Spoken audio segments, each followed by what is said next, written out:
as we pass on from Link, who has found something else on his mind, we find ourselves watching a young Owlin Sorcerer who has found himself wrestling with his new reality, unaware of the claws of Iris Luna already taking hold. This week on We Together, Lëo and the Dark Side of the Moon.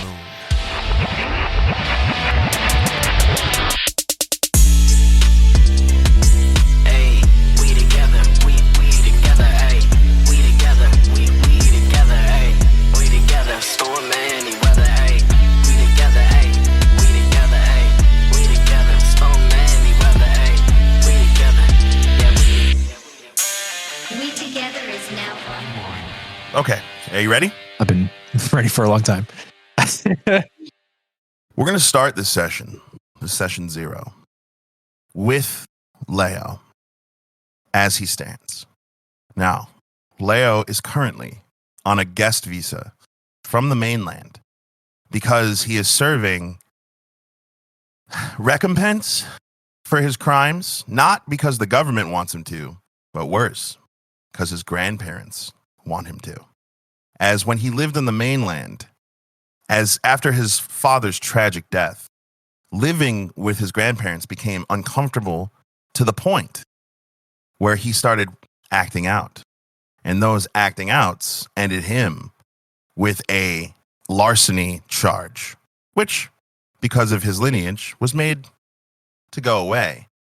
But because of his rebellion, his grandparents thought it would be best if they send him to Iris Luna to serve out 2 years of, air quotes, community service.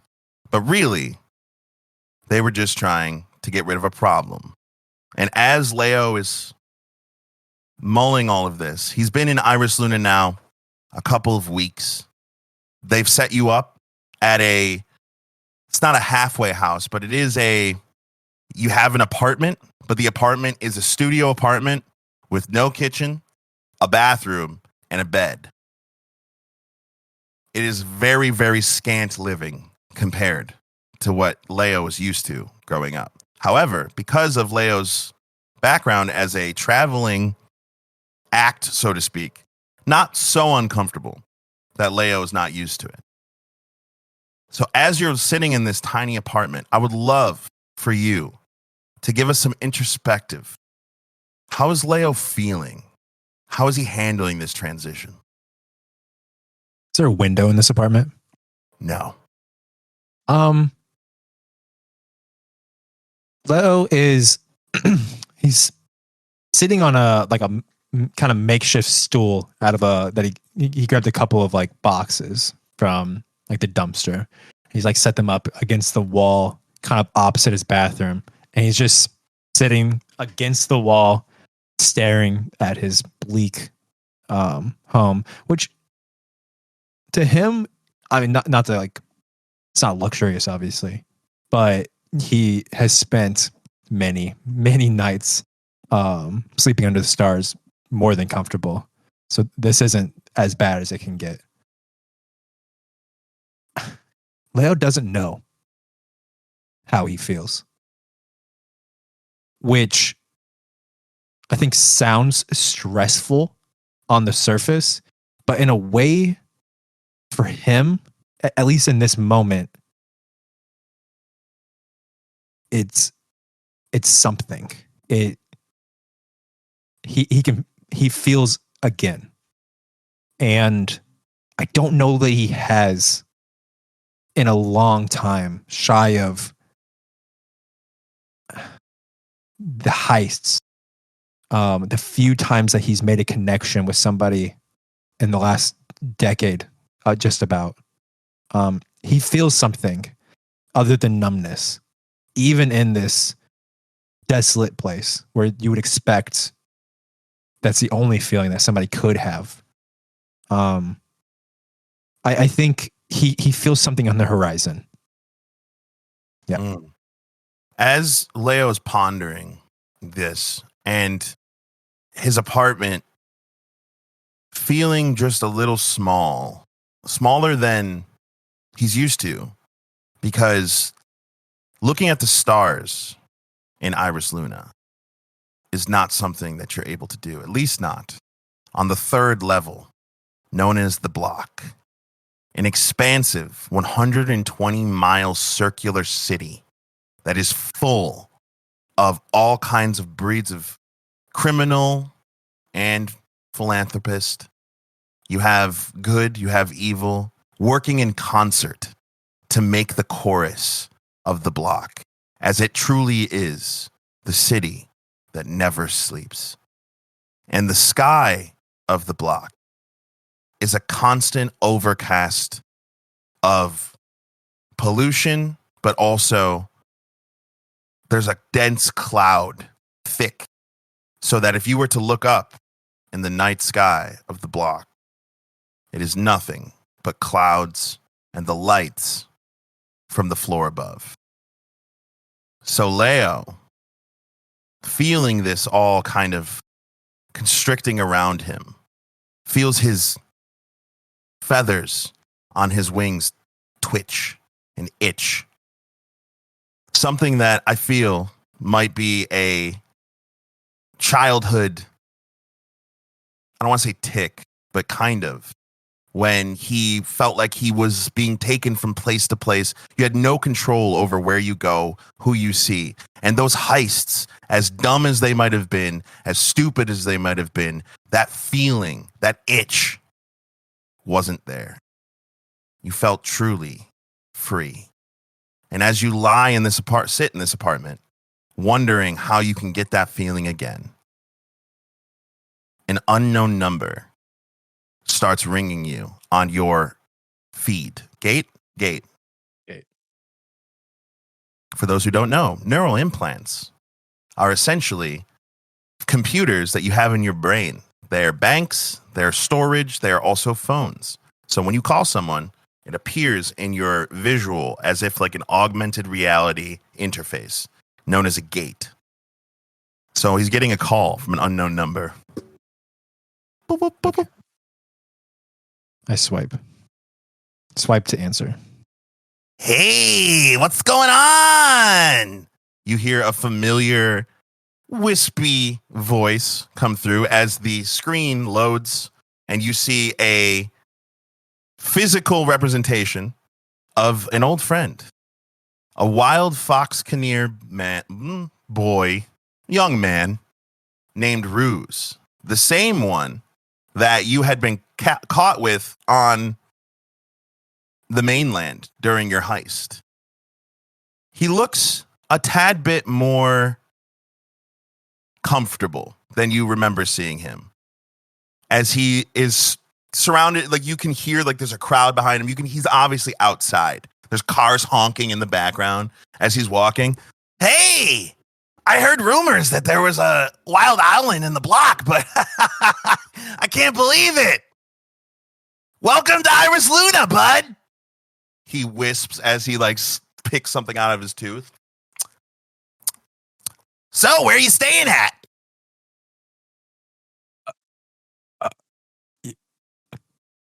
Ruse. Lëo's he's flustered in a weird way that he was not expecting to be flustered here of all places. Out of his comfort zone all of a sudden. He thought this was his. For a fleeting moment, he thought this was his show, and now one of the old gang is back. Ruse, you're here? Yeah, bud. Got deported after we got caught. What happened to you? Did they slap you with a grand larceny? What'd you get? Yeah, grand larceny. Damn, man. So you got what? Like a C? Yeah. He pulls up an ID card. Yeah, a C. Damn, that's crazy, man. Well, hey, on the mainland, that might mark you as something bad, but here in Iris Luna, having a tattoo that tells people that you're a criminal is actually also tells people that you're down. You know what I mean? Yeah. definitely. Ruse, where are you? Are you here? Hey, I'm walking here. Sorry, what did you say? I we should meet up. I think. That's a great idea. I actually had something I wanted to run by you. What side of the city are you on? And as you are thinking about this, when you first arrived, you remember, because you were in like a shell shock as people were telling you where to go, what to do. Is very like the spaceport is very like cattle being herded through, and you recognize that they told you that you were going to be staying on the south side, as the block is separated into the 4 cardinal directions: east side, north side, south side, west side. So you know you're staying on the south side of the block. I'm like swiping through like some stuff on like two feeds are open on the gate, like one of like his, I don't know, him, and then the other one is I'm trying to like find like a map, but it's just not working the same as it did on the mainland. I can't really understand the lingo and shit here. I think somebody said the south side. Oh shit! They put you on the south side? Damn, that's crazy. Is that a bad thing? We'll talk about it. Okay. Okay, south side, the south side. Oh, there's a restaurant on the south side that's actually pretty popular down there. It's called Ollie's. He's like writing this down on a little piece of paper.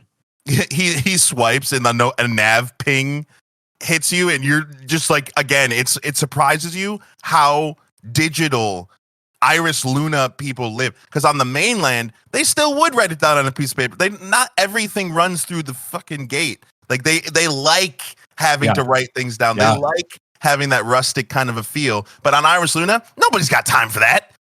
Nobody's got time to find paper. Where you find paper? You can synthesize it? What the fuck? So, also, I'm writing my note down with a quill from my wing. Oh, the ink is just blood. Oh God, no! You just pulled it out, start bleeding a little, and start writing. As you are writing, you see a nav ping pop up right in your gate, and it's actually within walking distance of where you are right now. I look around like, I guess I don't have anything to pack. I can be there very shortly. All right, perfect. I'm on my way. I'm about to get on the train. I'll be there in like half an hour. Oh, okay, I'll be there. All right, bud. Good to see you. And hey, man, smile. We're on the moon. Bloop. Hangs up. He doesn't smile. So, as the cacophony of feelings that Lëo is experiencing right now, I'm sure there's just a little bit of it buried deep. I'm sure a little bit of gratitude for an excuse to get out of this box. Yeah. He steps outside and instinctually looks up to find a moon in a dark sky that doesn't exist from here. The only light you can see is the soft blinking through the overcast clouds of the main light of the bottom of the floor above you. Now, each floor of Iris Luna is separated by like 1.5 miles of just space. So this city is colossal in ways that I think it would be really hard for people who live in the real world to imagine the scale. But essentially, because of the space between the floors, the atmospheres are wildly different depending on what floor you're on. And then the lighting of the floor above you is just faintly visible through the thick fog that is kind of settled in the atmosphere over the block. So you do see lights, but they're flickering, distant lights, almost like dying stars in the sky. Artificial. Everything about this place is artificial. As the air you breathe into your lungs feels stale, corrupted, polluted, dirty. As you step out of the halfway house, it is instant cacophony of noise, sounds, lights, people. Millions of people call this city their home. And the block is easily the most inhabited of the entire, all the levels of Iris Luna. Out of the 5 levels of Iris Luna, the biggest condensing of people is on the 3rd level, the block. So even though it is getting closer to the late afternoon, let's put us at 7:30. It's getting closer to late afternoon. There's still an endless string of cars and people. Overhead, you can hear the hum of air vehicles or AVs flying over as the elite skip traffic and just take to the sky as they weave through the buildings of the block. And as you look around the south side, it's a pretty beat up part of the city. It is because of, and this is a little exposition for people listening, because of the way that the block is set up, the most luxurious parts of this city are closer to the center and along the where the train and the elevators take them to the actual center, which is the elevator that will take you up to the 2nd level or even the 1st level, which are much more decadent, much better living quality. And this elevator is called the Skyrise.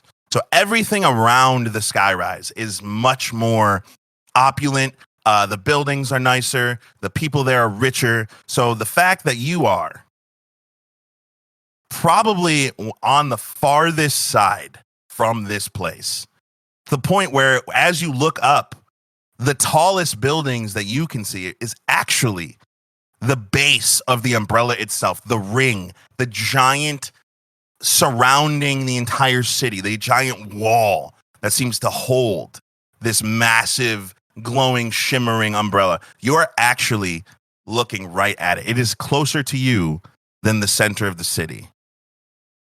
And it is dilapidated. Dilapidated. One of those 3. We nailed that for sure. Yeah, one of those 3. And there are people of all walks of life, people who are literally not wearing shoes, walking around mumbling things. They're coming to get us. Coming to get us. There are people walking by who look like they are a part of some kind of gang. There is a giant jacket that they're all wearing that has the word burners just on the back of the jacket as they walk by. One of them nudges past Lëo and looks at him like, "Hey, watch where the fuck you're going," and continues on as he walks. Now, in your Neuralink, because you picked a nav point, you can actually see in your augmented reality an arrow pointing you like a GPS in the directions that you need to go. Because I was so enthralled by that and following it, I fucking accidentally shoulder checked that guy. I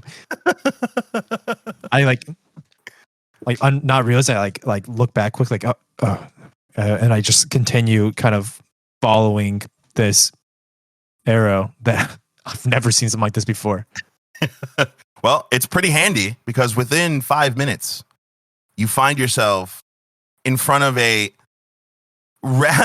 it's rather surprising. You were not expecting half of this building looks as if it had just been exploded.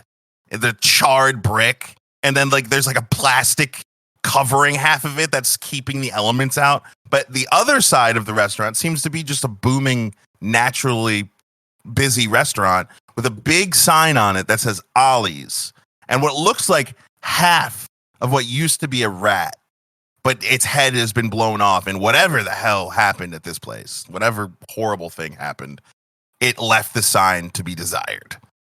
But that is where the nav point is taking you. He goes a little bit past it to see, tries to see if the nav point actively turns toward the building, and seeing that it does, he sighs and decides, instead of going in just now, he's going to wait for his friend. He leans up against the wall, all cool, arms crossed, just kind of trying to keep to himself, but also keenly watching the street, really trying to get a he's really trying to map out this area out and around his apartment.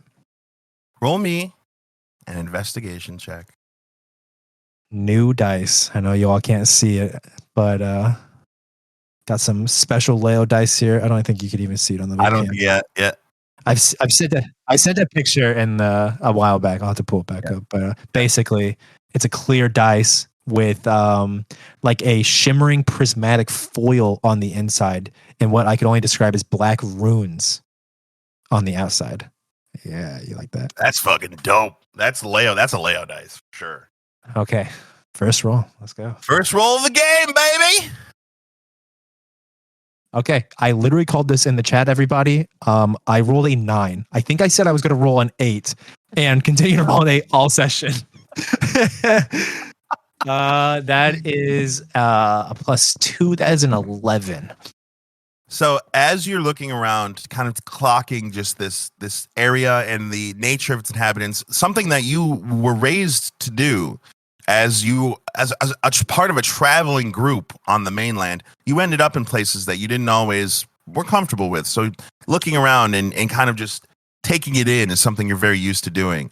And what surprises you the most about this area is the absolute sheer amount of what look like gang-related activity. People wearing different colors, and apparently in like a large group of these colors, kind of walking around. There are different tags, different people doing different things, and to the point where like you have noticed several illegal things happening within your eyesight. But there's one thing that you have not seen at all since you've gotten here. A Union officer. The Union being the arm of the NFA, the Newfielheim Alliance that is supposedly runs the government of Iris Luna. And their officers are known to be rather unforgiving to those with a criminal tag. So you've been keeping your eye out, but there's none to be seen where you are, not a singular one. As you hear the rustling of the plastic that is covering the back end of this restaurant start to ruffle, as you see a human man, open the plastic, and he's wearing a greasy, horrible looking apron, and he moves the plastic aside, and that is all he does before in his restaurant he just sparks a cigarette and starts blowing the smoke out of the plastic. As he looks to his left, he notices you standing there. Hey kid, you waiting for someone, or you doing something that I should know about? Takes another drag. I holding my breath, so I have to take this in. The cigarette smoke. I kind of look over towards him, just like out of a side eye. Waiting for somebody. Kind of go back to what I'm doing. Right.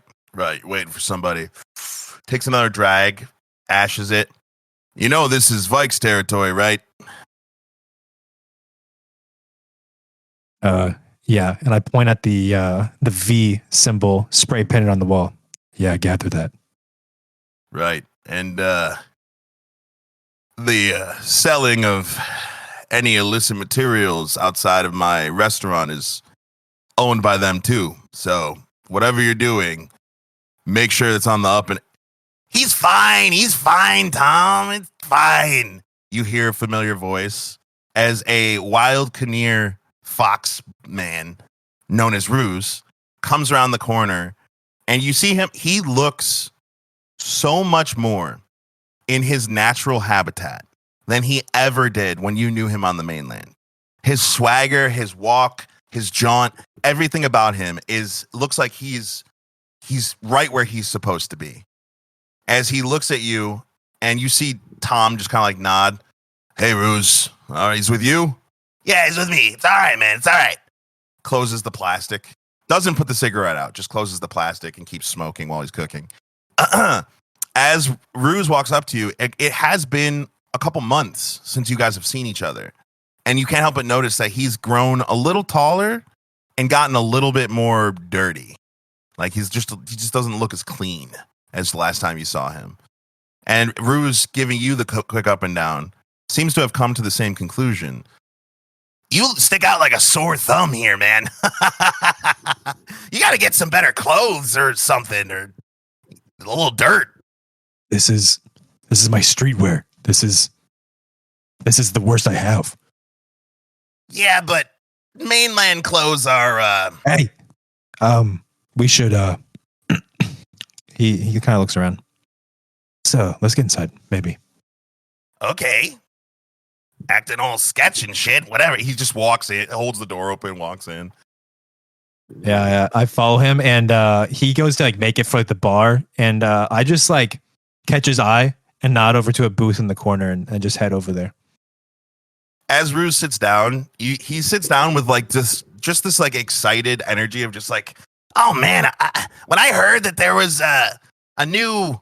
Looks around and kind of like whispers to placate you, but obviously he doesn't give a shit. Wild Owlin on taking up residency in one of the halfway houses. I thought for sure that it was just one of the ring boys from our old circus days, but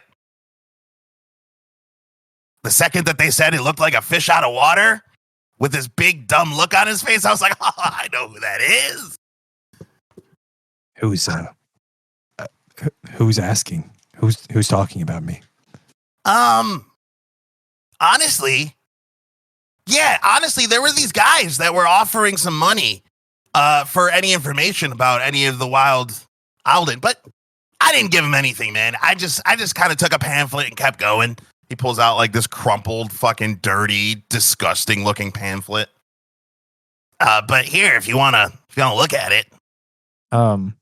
I take it, kind of just give like a pretty brief look over. I just kind of like uncrumple it for a second, kind of like scan over it and kind of put it away really quick. Just real quick, did I glean anything important off of it? In a quick look, on the front, the very top, it said in very big letters, "The moon provides," and then a lot of like jargon. There's a credit card you can sign up for, a credit unit card that you can sign up for. But other than that, like it just has like the big picture of Iris Luna and the fucking umbrella on it, and there's like a big overall sense, Lunite United. Yep. I just kind of like put it kind of like somewhere where I can get back to it pretty quickly, just out of the way for now. And I lean forward and kind of like cross my fingers. Like I definitely look nervous as I'm like kind of like fidgeting a little bit and like avoiding eye contact. I owl head like swivel back and forth. I hate when you do that. Stop it. Is there anybody like in our direct vicinity? You want to roll me a perception check? No, I do. You know I do. It's a little better. We got a 13. 13. All of the patrons of this restaurant seem to be just as dirty. No one who would fit your idea of what a Lunite would look like. Or do we have anybody looking over here? Like, because I stick out apparently. Tom, who's literally, as you like kind of like just for a second lock eyes with him, yells, "You guys gonna order?"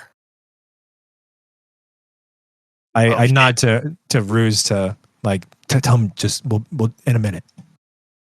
I mean, he's gonna kick us out if we don't. Hey, Tom, can we get I'll take a whatever you got on tap, bud. What do you want? A tea, preferably green, maybe herbal. Yeah, 2 of whatever's on tap, Tom. Listen, man. You're going to stick out like a sore thumb here if you don't get with the... That's what I want to talk about, Ruse. I stick out like a sore thumb. I don't want to, but Ruse, I'm an owl on the moon. That's not normal. I even know that. Yeah, it's rare. It's rare that your kind comes up here unless they're criminals or, murderers and stuff. I mean, they they teach us about Iris Luna in the classes, but I gesture wildly around. This isn't what I learned about. They talked about the levels and how the block is like the beating pulse of the city. I don't know how to live in that. You've been here. I think if I remember right. Yeah, that's where I grew up. I need information. Even you know me. If you just compile something, I can take it all in, and that might get me somewhere. And then you can guide me. And kind of, listen, man. You can probably guess this. I like look at him very seriously. I cannot be recognized here. Well, that's mysterious and a little bit intimidating. I don't know why, but I'm guessing it's a reason that I don't want to know because it probably will put me in danger as well. So we're going to leave that over to the side. As far as compiling a database for you that's not how it works up here, bud. I don't know how to explain this to you, but up here it's kill or be killed. Like, you have to really understand that where you're from, he kind of lowers his voice, the mainland, it is just a completely different world. And I mean that literally. It's a different world, like literally. So here's the best advice I could give you, okay? Number one, don't trust anyone you don't know. If you feel like you need to trust someone, you should get to know them. And I don't mean ask questions. I mean go and dig and really find some things out, because nothing up here is what it seems. Not a single person. I have a piece of paper out and my quill, and I'm writing this down. Second, don't write on paper. He swipes the paper off the table. That is a telltale sign. You have a feed, you have a gate, you can take notes right on there. That's what everyone up here does. Right. I just start recording the conversation. And a little, just in your neural plant, like, because it like takes place behind your eye, in the center of your pupil, a small faint red light. Oh, good. You're recording this. Perfect. That's a lot easier, if you ask me. A lot easier. Second, in Iris Luna, the most important thing, number one, numero uno, the best, money. So how are you making your units? Well, they put me on a fast track for, I believe, like a machinist position. They didn't explain the details. I should get my information within the week, I think. You're working blue collar? Listen, there was a lot going on at the spaceport. They gave me a list and they didn't give me time. Buddy. I've blue worked collar my way is around. For the 4th level. No. Surely there's something here. This city's 120 miles. That's at least what the pamphlet said. No, you're right, but people who live in the city tend to not work the blue collar. It's kind of like this. If you were born on the 4th level, and let's say you did trades training, because they have a trade school down there, and you learn how to be a welder, you could come up to level 3 and work here, but you don't live here. You have to go back down to level 4 when the day is done. So if you're doing a blue collar job, it's very strange to be living up here and still doing a blue collar job. Honestly, I would say don't show up to that, because I have, and this time he actually gets quiet and he looks like he's actually taking it seriously. I have a job for someone with your particular talents. Ruse, I'm here because of that. I'm not going to jump right back into it. Well, think of it this way, Leo. Good old buddy, old pal. You're already here. Where are they going to send you? They can send me down, Ruse. That's what they do to criminals here. The union, listen, this job, they don't give a shit, okay? The union doesn't give a shit. The union. The people you're worried about. They don't care. Okay. It's just a quick in and out minor clep job. That's all it is. And hey, if we do this right, we get in good with some of the people here you want to get in good with, especially if you're living on the south side. Is this what you do? Is this how you make a living? Tom brings over the 2 large frosty pitchers of what looks to be synth beer and places them down. You see Ruse lean back and just go, "Thanks, Tom." And he swipes and pays for both and gives you a wink as Tom walks away. "I told you, money is the most important thing here." I kind of side eye glance at the beer, no intention of touching it, just taking it in. It's a little lumpy looking. That's what I want my beer to be, lumpy looking. Ruse is drinking it. He's full on. God, I don't know what he puts in there, but it makes it taste so different. He wipes his little beer mustache off. Different, yeah. Listen, I don't want to go down. I heard you. I hear you don't go back up once you go down. I don't want to work down there. I know what they say in the books, but they talk about how it's not all it's chalked up to be. It's the beating heart or whatever they say about it. It's the foundation of the economy, all this shit about the grind. But I heard it's dark down there. I mean, literally there's no sky, but also it's just not a good place. And I don't want to work there. And I definitely don't want to be sent there. Well, if I'm being honest with you, buddy, and I'm being honest with you right now, I'm probably the only person in the city that will be. If they're training you in a mechanist shop, they're going to send you down. They're preparing you to be sent down. Listen, man, you are lost here. Okay? You got a number, and that's it. They don't give a shit where you're from, who you are.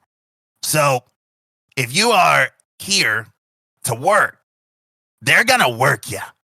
They're going to work you, and guess what? Guess what's going to happen, Leo? You're going to work for a year. It's going to be okay, but you're going to get debt. Because, let's be honest, those jobs don't pay very well. You're going to get debt. And guess what debt is on Iris Luna, bud? It's just a ticket for them to extend your stay.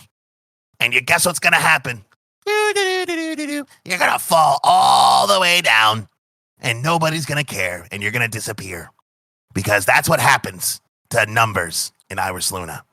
So are you going to let them turn you into a number, or are you going to be somebody? Ruse, is there any other? There's got to be something. Right off the bat, just straight back into it after what just went down. That last job, we didn't do well if you weren't paying attention. Hey, that was different. That was the mainland. Their security is more. They're just more. Here, listen. When they would kill us here if we got caught. That's the difference. First of all, they wouldn't if you got caught by the right people. But second, at least listen to my plan and then make your decision. I'm looking for fucking head pivoting back and forth, all stressed out, looking around me, fully 360. The picturing that is just the worst. By the way, literally every time you do it, Ruse is like, ugh. I hate when you do that. Maybe we can go back to my apartment and we could talk about this. Yeah. Yeah, that's fine if you don't want to talk here. But first, I don't like this fucking Tom guy.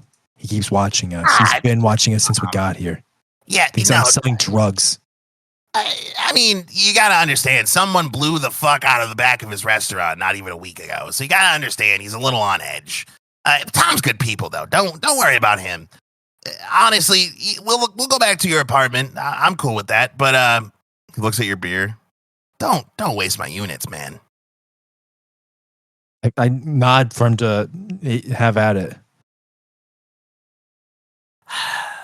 He grabs the frothy brew and he starts drinking it. Just so you know, on Iris Luna, it's rude to not take someone's drink when they paid for it. And he just starts chugging it down. You seem so distraught about this. And I stand up and start making my way to the door. As you guys walk out of the door together, And Ruse, he's just walking with you, kind of letting you but he looks so natural. The way he's dodging people as they're walking by, he's not bumping into anyone. He's maintaining conversation with you without breaking that chain. There, like a car will drive by and he'll just like wave at someone random and then fucking keep talking. As you guys like near your apartment building, Ruse is like looking around like, don't tell me this is where they got you staying, bro. They gave me an address and this is where I ended up. Bro, this is where they put the collaterals. He's like, okay, I'll get my stuff. I'll come to your place. That's fine. That works. But let's go over the plan at your house, and then we'll go to my house because it's close to the place.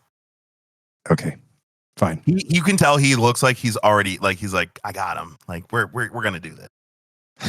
So as you head up to your apartment, Ruse comes in and looks around. He's like, "Yep, this is what I pretty much expected for a collateral apartment. No window, no kitchen." As I'm gathering my things, I'm just kind of like, fucking bullshit. I've had sleeping bags more comfy than that thing. Well, yeah, you know what collateral is, don't you, Leo? Yeah, I know what collateral is. They teach us the basics, at least. Well, what they taught you on the mainland and what's true is not. It's not always doesn't line up. You should learn that. But collateral down off here, your debt, right? Yes, but no. When we call you a collateral, if someone calls you a collateral, basically in Iris Luna, in certain parts of Iris Luna, it's legal to sell people as collateral to work off their debts. And it's not, people try and make it seem like it's not what it is, but it is. So if you're staying in this apartment, that means you're staying with a bunch of collaterals, which... Wait. Okay. The guy who sent me here said the first month was on the house. Yeah. Am I good? We need to get you out of here, Leo. We need to get you out. They didn't send me any units. I couldn't. Yeah.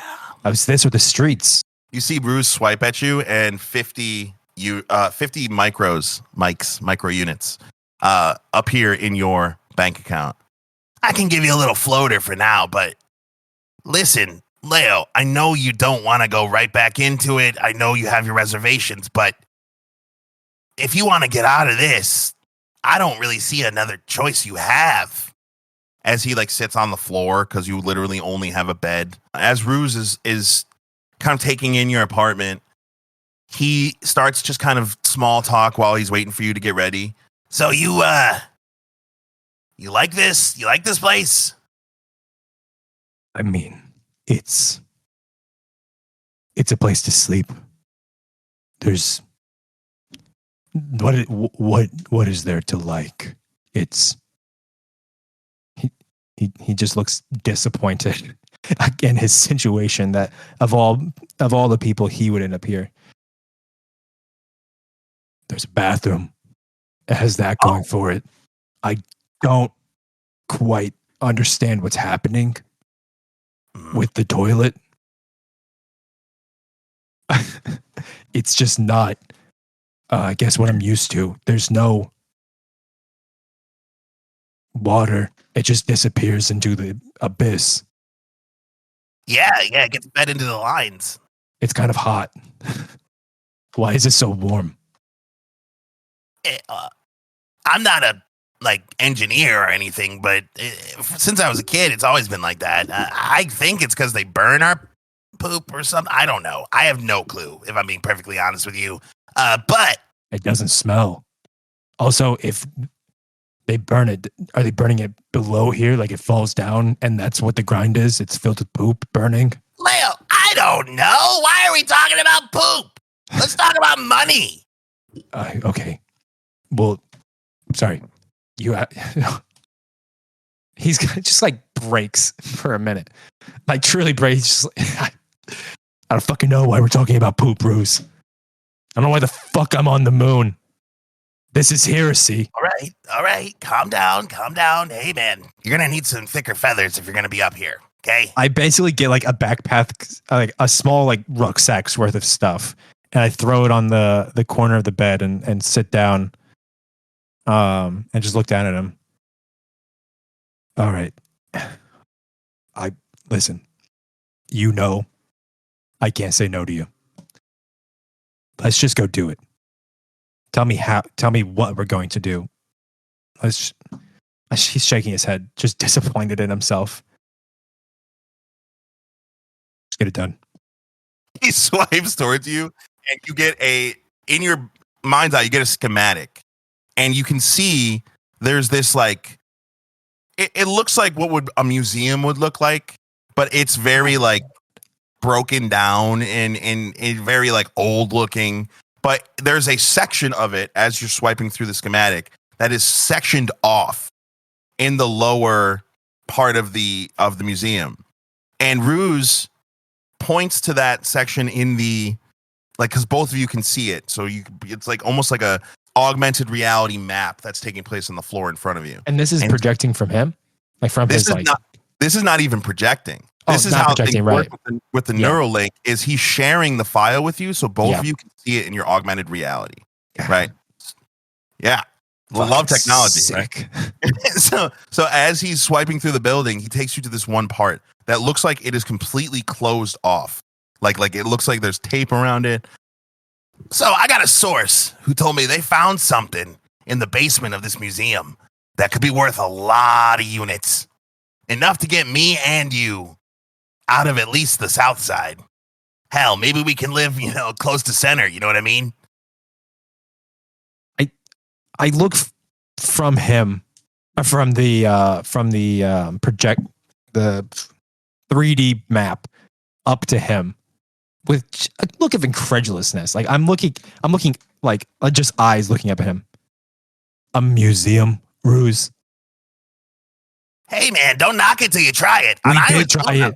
Ruse, that's what landed us here. Listen, it's different up here. Look at this place. He's swiping through it. There's nobody here ever. It's basically shut down. The only thing that you're going to have to do to get inside is you're going to have to camp until late at night. Camp outside till late at night. Then all you have to do, the only thing you have to do, there's one lock on the front of the museum, and it's analog, Lëo. It's an analog lock. Like I don't even know if I know what an analog lock is. That is absurd. Yeah, you do. I know what it is. I literally know what it is. Hypothetically, like, why would they use that? I don't know. It's an old building. I don't know. But hey, the second I found that out, I was like, damn, I wish Lëo was here. Anybody with an Omni tool could open that with nothing. How many people have that? I mean, everybody, right? Well, no. Yeah. No, of course. Most Lunarians, we just kind of live digitally. It's just kind of how we do things. I can open the lock. You can open the lock. Yeah. You can sneak to the basement because you're quiet, man. You're quiet. That's why we do what we do. And once you're in the basement, this item is newly discovered, not even documented. It's not even in the system yet, Lëo.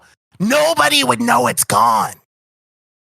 There's got to be rotating guards, cameras, security systems. It's a fucking museum. Nobody gives a shit. Why is there a museum in this place? Who's going to a museum? Exactly. And they found something in the basement, and they're trying to keep it off the market. But I found out because I got good information.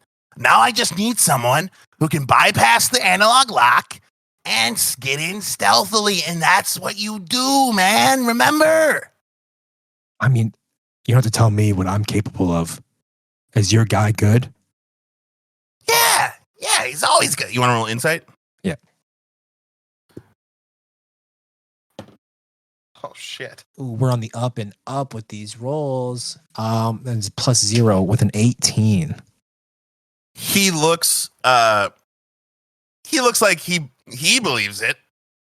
Yeah. Yeah, my guy's good. Yeah, of course. Yeah, of course he's good.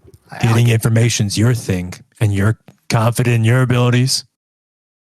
Yes. And you can tell he's Okay. like just trying to sell you at this point. Well, you don't question me. I won't question you. Let's get it done. Hell yeah, bud. I appreciate it. I appreciate you, man. All right. Wait.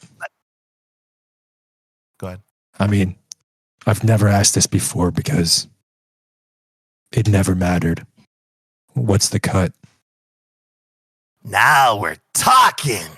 He swipes and you see there's a contract. He has like a contract pending, which is just like a form that's like it shows you the amount of money like that's in limbo right now. And it says 500 units each. Okay. Bro, 10 max. That's enough to get off this floor. We could go back to the mainland if you wanted. Why would somebody pay us this for such an easy job? Come on, man. Don't ask questions. Let's just go do I it. ask questions. That's what I've done. That's what you should do. You're the informant. He stands up, like frustrated. You see his tail like puffing up. Man, that's why we got caught last time, though. Don't you see? You're too much of a thinker. You got to be a criminal. You just got to do it, man. You just got to use your impulses. As he stands up and says that, like I'm like insinuating I'm the reason we got caught. I stand up and I'm towering over him at 6'3". My feathers kind of puff out. My wings kind of not extend, but like kind of puff out as well. I'm the reason. My overthinking is the reason we got caught. Not. And his voice kind of like trembles for a minute. And he just cuts himself off. And just looks away. And like, you know, unpuffs, unfurls. Hey, man, take it easy. Take it easy. I wasn't insinuating. I was just saying, like, only reason you were in that room at that time is because you were trying to decide what to do. Like, we got to be more impulsive up here, man. You got to act because people who act make money. People who wait or think get taken advantage of. That's Iris Luna. He's pacing the very limited space, basically going around Ruse, who's in the center of the floor. 500 units each. That gets us basically whatever we want on this floor. Am I wrong? No, that gets us more. It's just the two of us? Just us. What are you doing? What's your role? I'll be running logistics. I got a van. You'll see it. I got all the tech you'll need. Fuck, Ruse. Let's do it. Good. He just opens the door. Yes. Yes. So we're going to fast forward for time's sake to Leo's first ride on the mag train, which is housed in the ring that surrounds the entire city. So you guys basically go to the wall, enter the ring, and inside is a mag train stations that just like goes around the entire circumference of the city. And it stops along the way all through the city. So that's how you get anywhere in the block. Like from one side, it takes way longer to drive your car from the south side to the north side than it does to just take the mag train to the north side. So as you guys are on the mag train, very packed, very smelly, very New York City style subway, where it's just very it looks like people have like graffitied the walls and stuff. As it pulls to a stop and goes boom, East Side Station. All right, come on, that's us. Hold on. As you get off and you start walking towards what looks to be like a massive parking lot that sits outside of the ring, you see Ruse going through looking. There she is. Points. There's this big black van. Has like some kind of armoring on the side, but it's very, very bare bones. And as Ruse walks up to it, he taps the side of his temple and the door swings open. And you see inside is just a bunch of technology, like screens, keyboards attached to those screens, different kinds of like, and it's all analog. It's all like actual clickety clackety computer shit. And Ruse starts rummaging through it. All right. We don't have a lot of time because it's about to be late night. He pulls up. You see he has this kind of like almost like a tablet, but it's not, there's nothing in the middle. It's like kind of, you can put your hand through it, and he taps his temple, and you can now see a live feed of Ruse's gate on the tablet.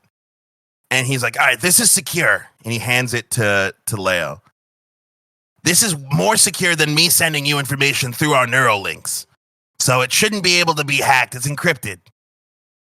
I'll be able to communicate with you through this. So keep this with you, okay? I'm kind of like messing around with it, just seeing kind of like if it has any extra features or anything. It seems to be pretty limited to just being able to see.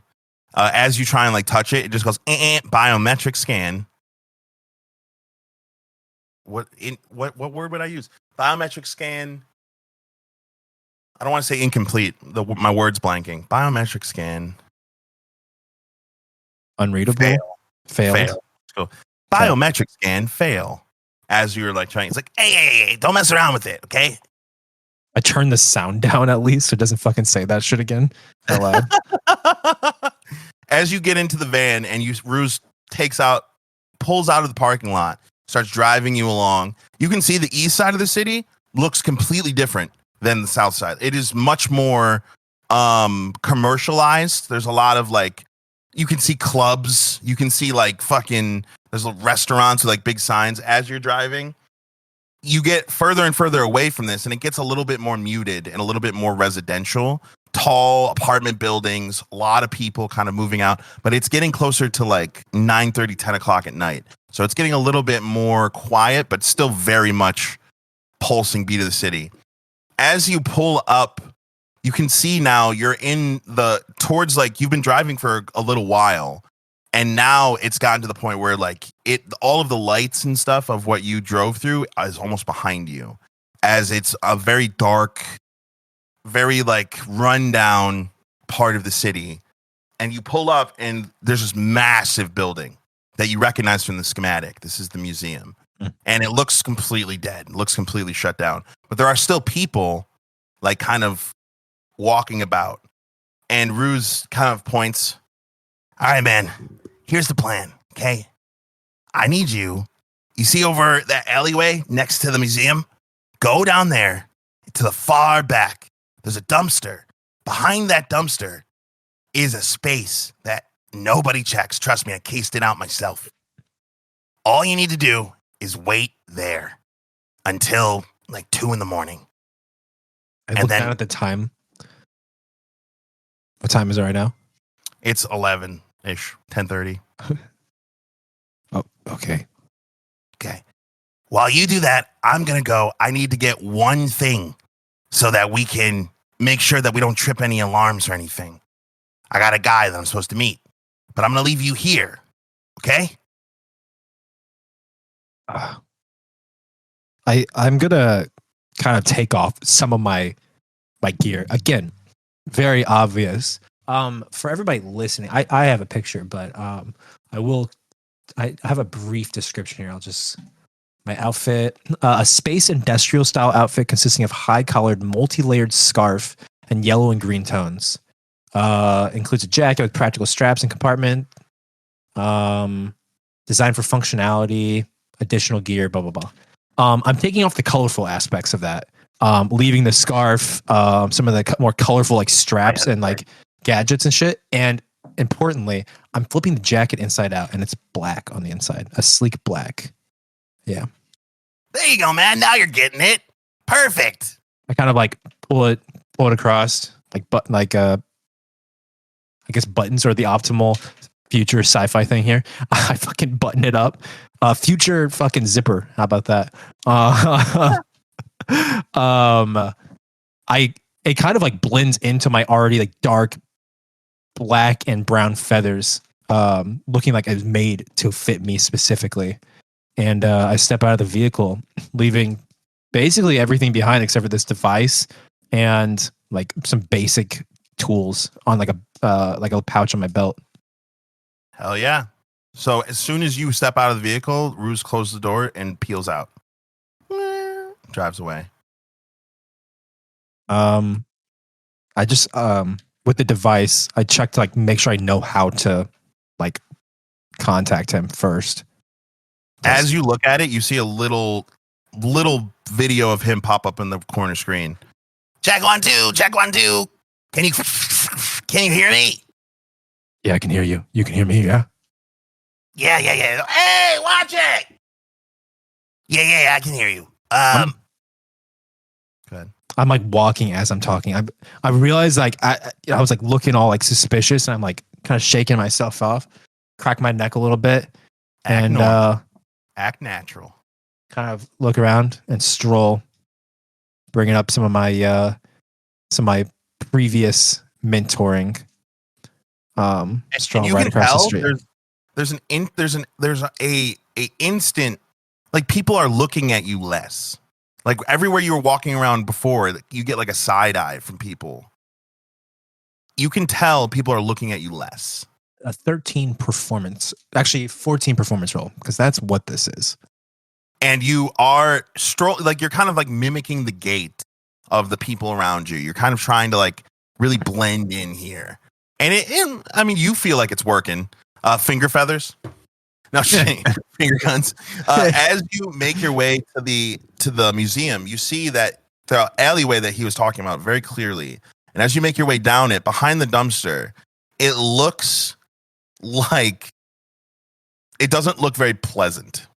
It looks very like dumpster. There's garbage. And the garbage here is handled very differently than like on Earth. Like, a dumpster is basically filled with all of the, like, everything that isn't flushed down the toilet goes in this dumpster, and there's no bags or anything. They just throw it in, and then the dumpsters themselves are taken to the waste processing plants, which then they are fed to the same place the poop goes. We'll leave that for the audience to figure out throughout the game. But as you're looking, it does not look good, and you're gonna have to be waiting here for some time. Is there anything that you think you can do to improve your? The first thing I do is just a real quick, kind of. He might not even realize I said it. I just click the button, bitch, and I fucking put it back away. call Ruse a bitch. Don't.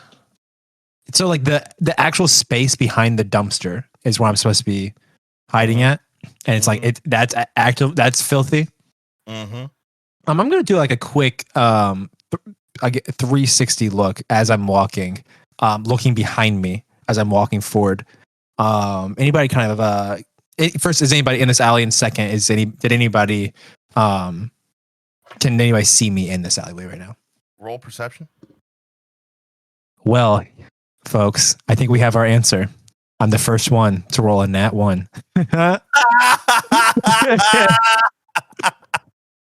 You nervously look around. It's not. It seems like it's an empty alleyway. It seems like people are too busy to notice you're in it.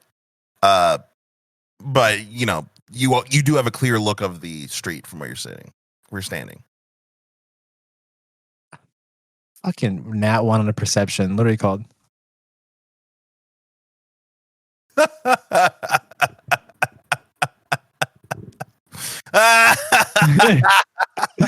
Hold on. Gotta get this to the people. Okay. I don't think that there's anything I can really do to make my situation that much better. I'm gonna fucking situate myself behind the dumpster, kind of try to meditate. It does occur to you as you sit on something wet that you're not sure what it is, that in your years traveling with your father, you guys would often camp in places that didn't seem very clean. And you remember that he used to cast this spell that used to make things so much more comfortable. Oh, is that what this to wait. says? Okay. I'm gonna cast instant shelter. I believe that's what we're going for here.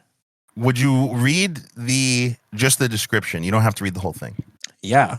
When you cast Instant Shelter, you create a small temporary structure that provides protection from the elements. Okay. This spell is useful for adventurers needing quick shelter during their travels. And a pertinent part of the effect I should add to it for everybody is that the shelter provides basic protection against weather and being wet. Yes, but not any conditions of air and gravity are still applicable. Yeah, and it's like not soundproof or resistant to attacks or anything like that. Basically, it should protect me from weather.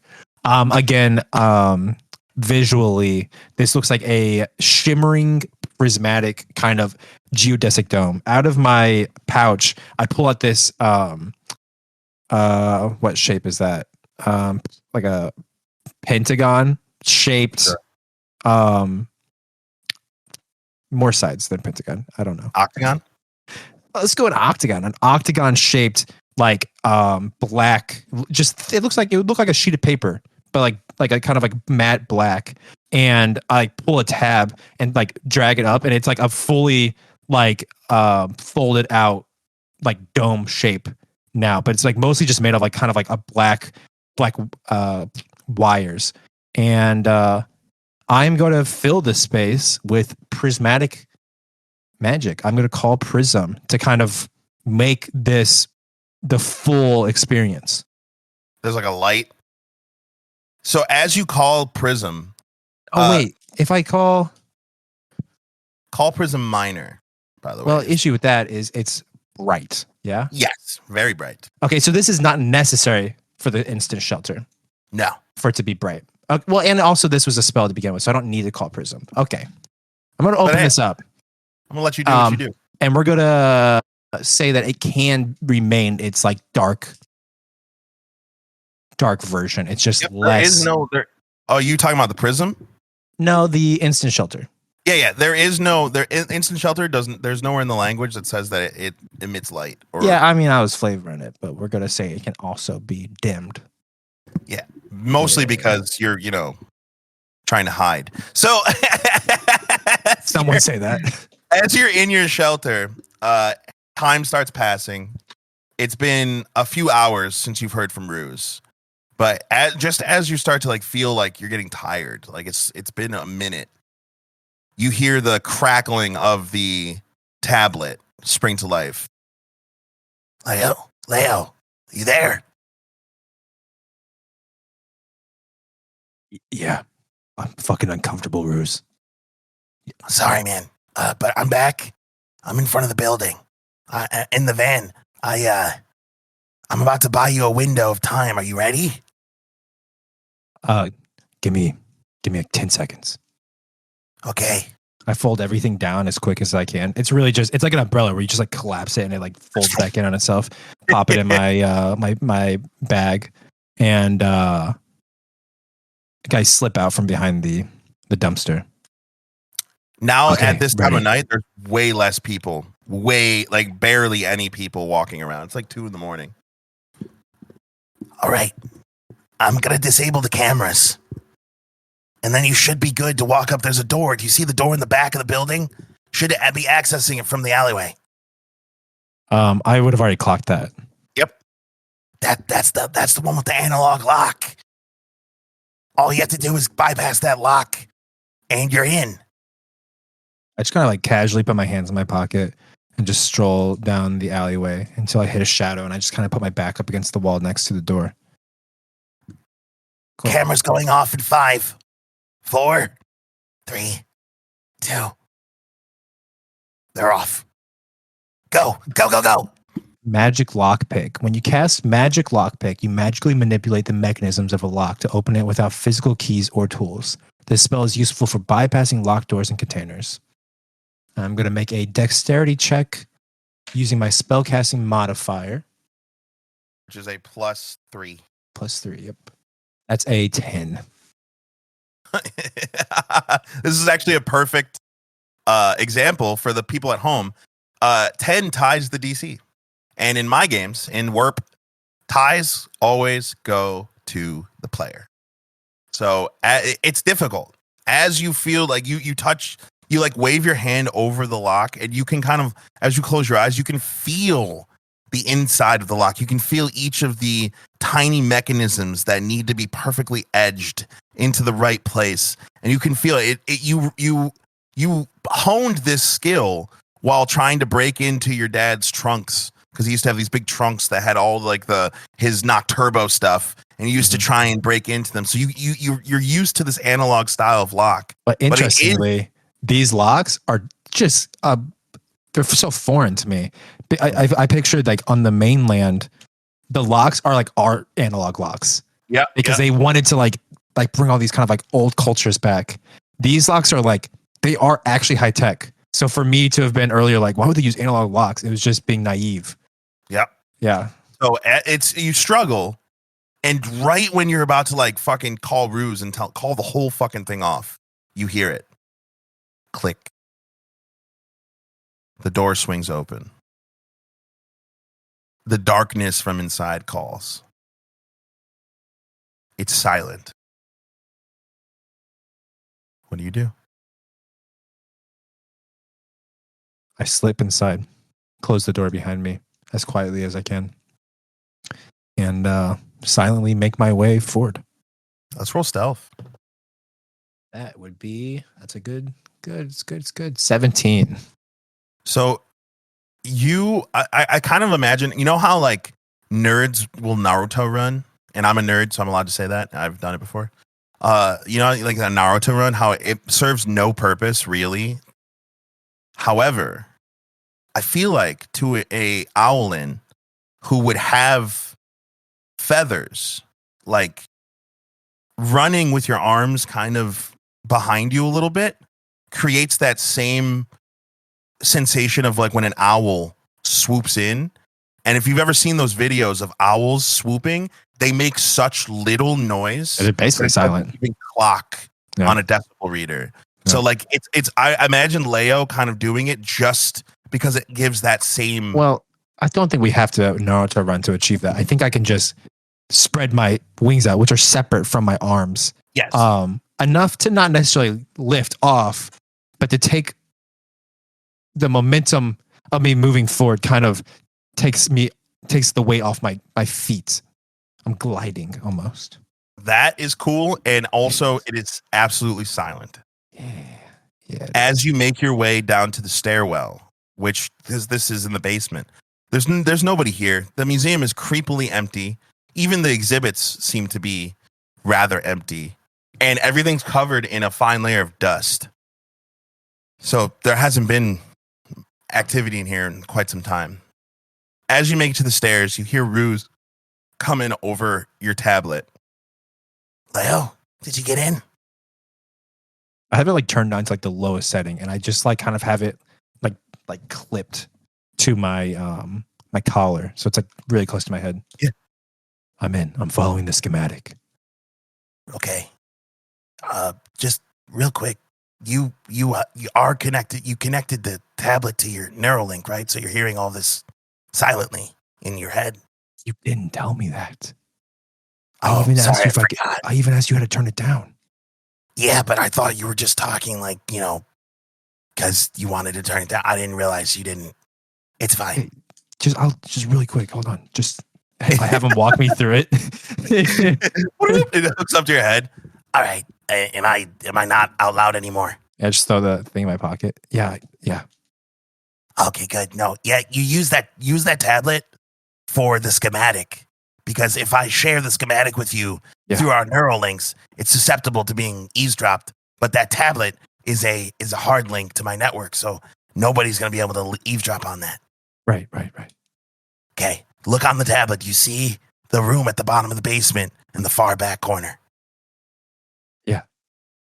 That's where you need to go. We established this. That was right. I'm just reminding you because that's when we talked about the plan. Yeah. Okay. He sounds distracted. Hey, Ruse. You know, it's last time. I'm not blaming you, but you were distracted at a vital time. I just need to make sure that you're here with me, man. Oh, no. I'm here. Bro, I'm here. Okay. Yeah. let's do this. And I fucking Naruto run down the stairs.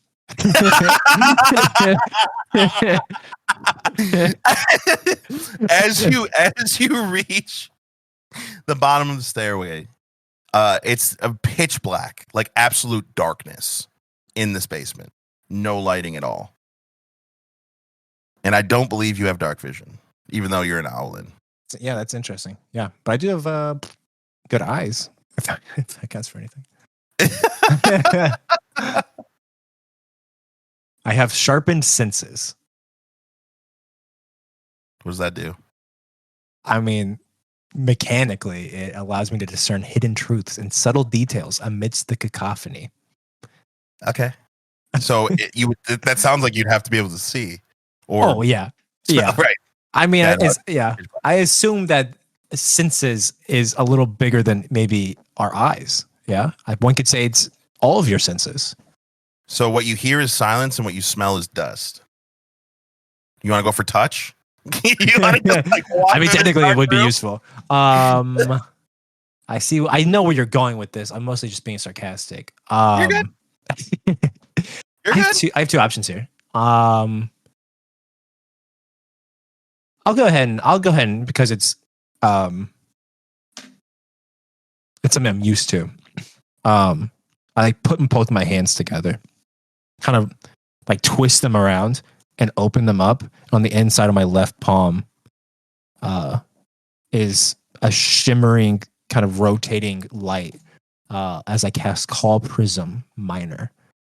Call Prism Minor allows you to summon a 3-inch spectral prism that emits bright light in a 15-foot radius and dim light for an additional 15 foot.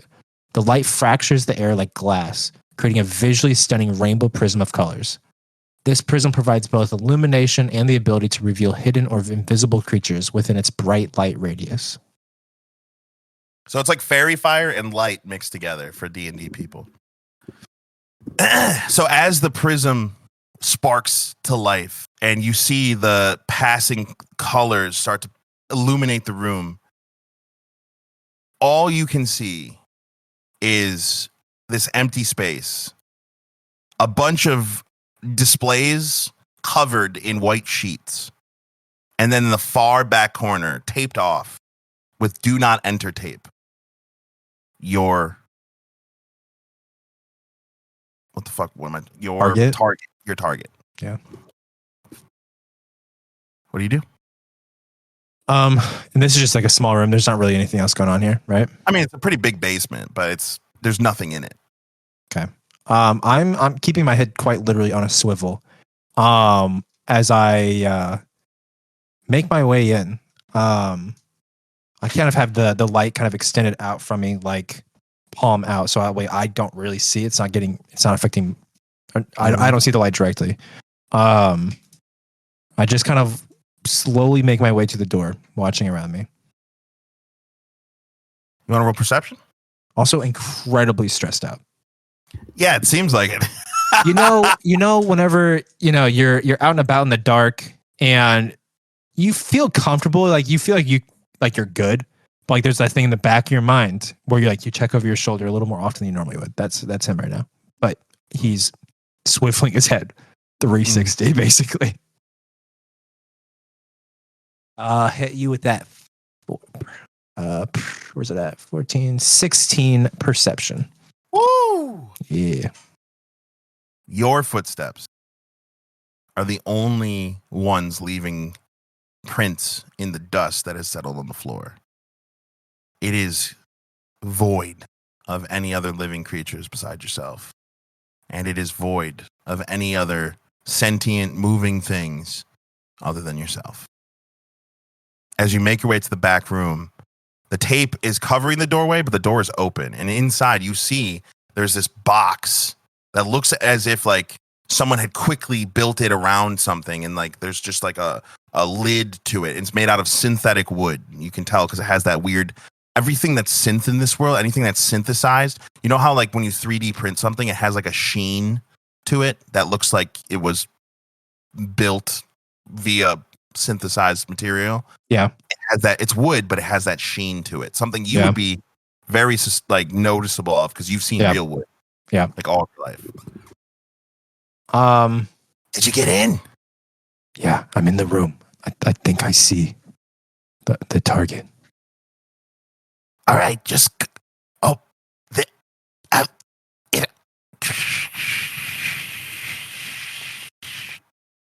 Ruse, his voice kind of like disconnects.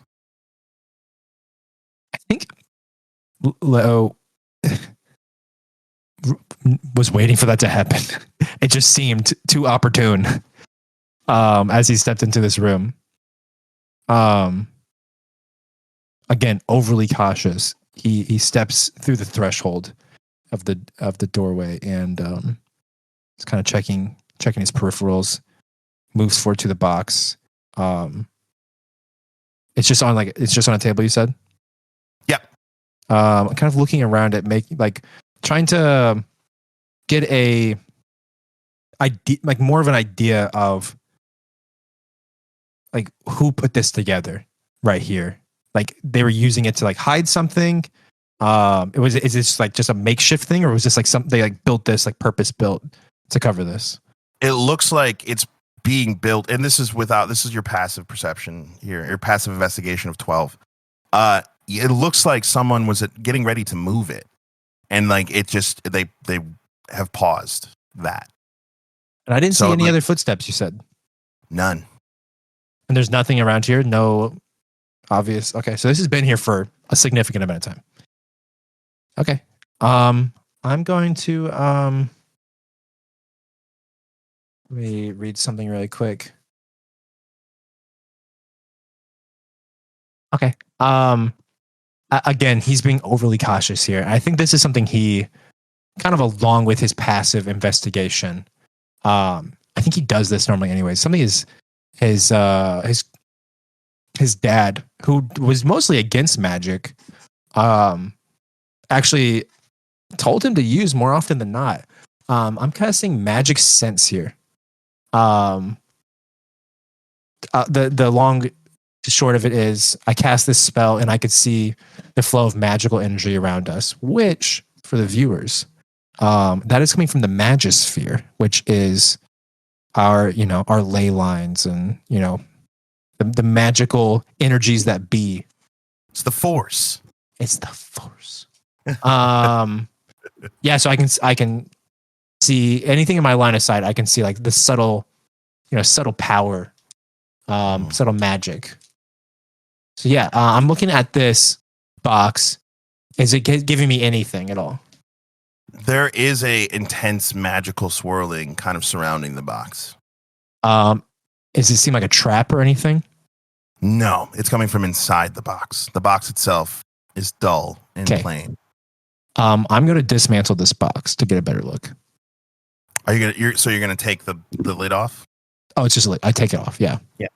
As you lift the lid, and your prism like passes over, inside there's a like white linen sheet covering an object that appears to be no bigger than a dinner plate.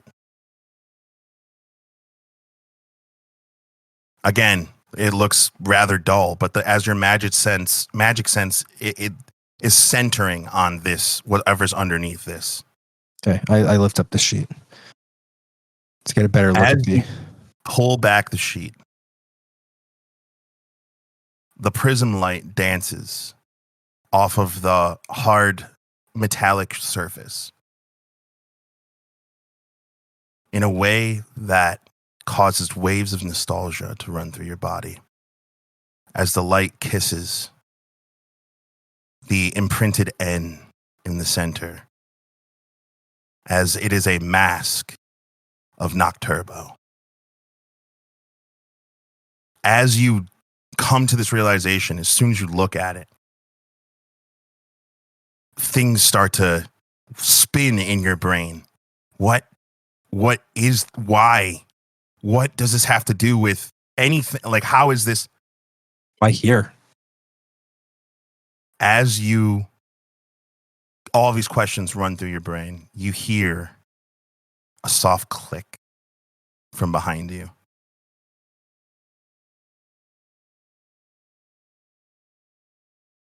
What kind of click? It sounds like somebody shut a door. I'm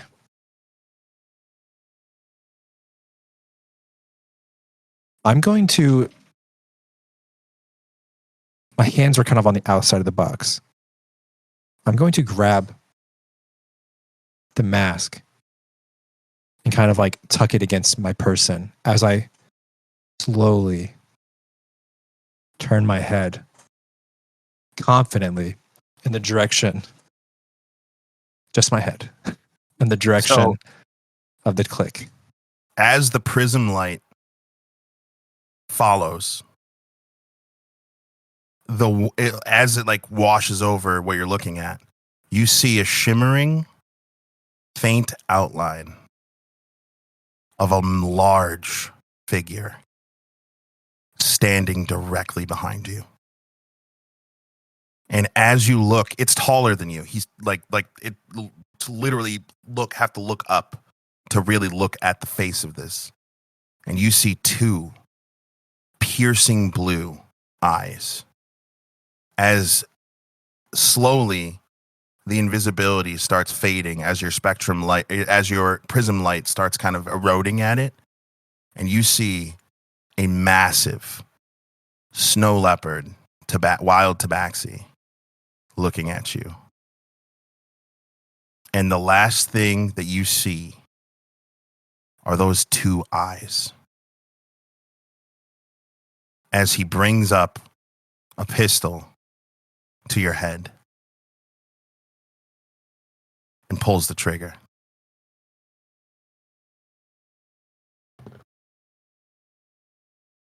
I'm guessing an 18 will hit, right? 18 hits.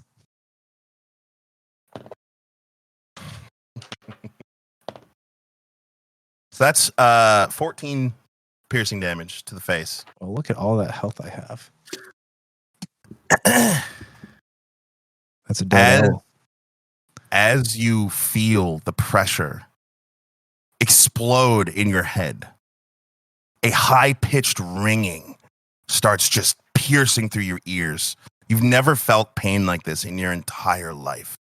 You're on the ground, just like in and out, like your prism is flickering as the magic inside you is fighting to stay. And you see the man standing over you with his blue eyes looking at you, and another cloaked figure wearing long white robes standing next to him.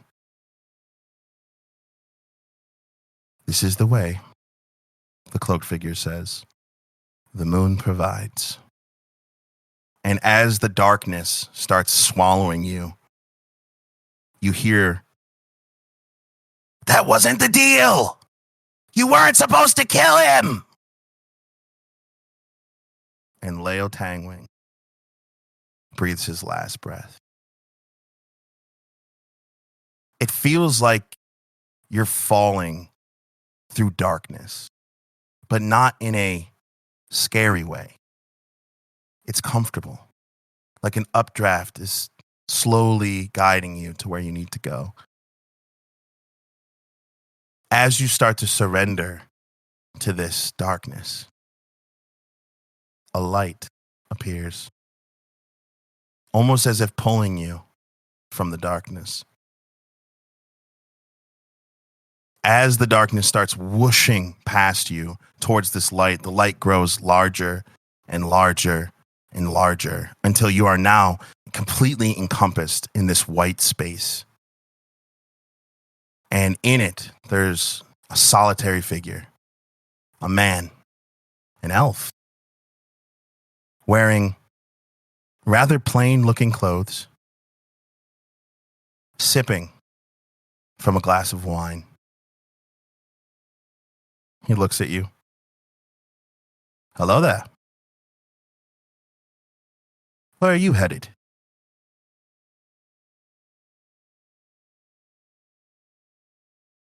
Home.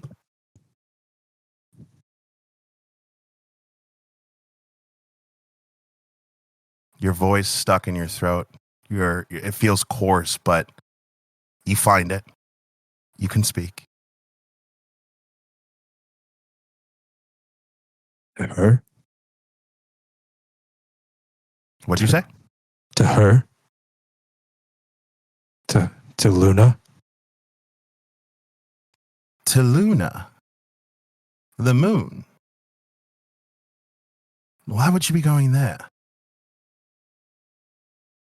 It's just where you go. After what? Well, after death, she takes you into her embrace so you can shine upon those you cared about. That is beautiful. And I'm sure when you find out for sure, it'll be everything you dreamed of and more. However, I do not believe it is your time, Lëo Tanwëng. And I think you should wake up. Who are you? Just merely an observer. He swirls the wine, takes a sip. Someone who appreciates the finer things in life. And you, Lëo, have a story to tell. So wake up. I wake up. Almost like being pulled roughly from a peaceful existence. You are yanked back into the darkness. But this darkness has new sounds, new senses, new.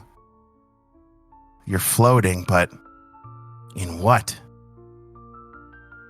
You can't make sense of it. But you do hear soft beep, beep, beep as the bubbling passes your ears. And you hear, oh my God, we did it. We fucking did it. And that is where I'm going to end your session 0.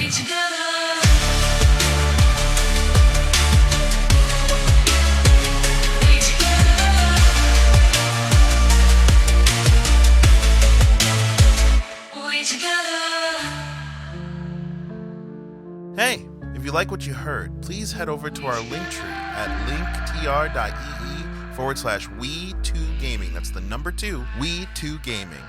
If you head on over there, you can find all of the places that we are on the internet, as well as our burgeoning community over on Discord at We Together Gaming at Discord. You can also find us on Patreon for tons of exclusive content, behind the scenes, favorite moments, as well as We Squared, the companion podcast to this podcast, where we discuss all things We Together, Iris Luna, and this campaign. Thank you for listening, and we'll see you next time.